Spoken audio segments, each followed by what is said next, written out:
ఏమీ లేదు అని చెప్పి నువ్వు అనుకుంటా ఉంటావు, దేవుడు అంటున్నాడు నీ దగ్గర ఏదైతే మిగిలిందో అది ఇమ్మంటున్నాడు. ఏలియా ఒక విధవరాల దగ్గరికి వెళ్తాడు, ఏముంది నీ దగ్గర అంటే ఏం లేదంటది. ఎలీషా కూడా అలాగే వెళ్తాడు, ఏముంది నీ దగ్గర అంటే ఏం లేదంటది. ఏమంటాడు తెలుసా, ఏముందో అయితే అంటాడు. ఎలీషా ఇంకా హైలైట్, ఏముందో కాదు పక్కింటి వాళ్ళ నుంచి తీసుకురా అంటాడు. కొన్నిసార్లు మన దగ్గర అంత విశ్వాసం అంత బలం లేనప్పుడు మనం ప్రక్కవారి దగ్గర నుంచి తీసుకురావాలి. ప్రక్కవారి విశ్వాసం పనిచేస్తుందా? Yeah, it works. For example, పక్షవాతం వచ్చి ఆయన మంచం మీద పడిపోయాడు. తన చుట్టూ 4 స్నేహితులు ఉన్నారట. ఆ 4 స్నేహితులు ఏం చేశారు తెలుసా, ఈ పక్షవాయు వచ్చినటువంటి వాడిని ఆ మంచం మీద వేసి మోసుకెళ్ళారు ఏసేదేరికి. లోపలికి వెళ్ళలేనటువంటి పరిస్థితి ఉంటే వీళ్ళు ఏం చేశారు తెలుసా, సరే లోపలికి వెళ్ళలేం కదా, పైనుండి లోపలికి వెళ్దామన్నారు.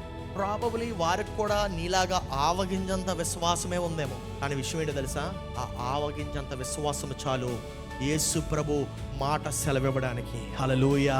ఇంతమంది వేల కొలది మంది యేసే చుట్టూ ఉన్నారు, కానీ ఒక్కరికే ఎందుకు జరిగిందంటే ఆ ఒక్కరిలోనే ఆవగింజంత విశ్వాసం. హల్లెలూయా. ఈరోజు దేవుని యొక్క ఆ యొక్క ఒక్క తాకుదల మనకి కావాలి. కానీ ఆ యొక్క ఒక్క తాకుదల ఎలా ఉండాలంటే విశ్వాసముతో ఉండాలి. ఆమేన్.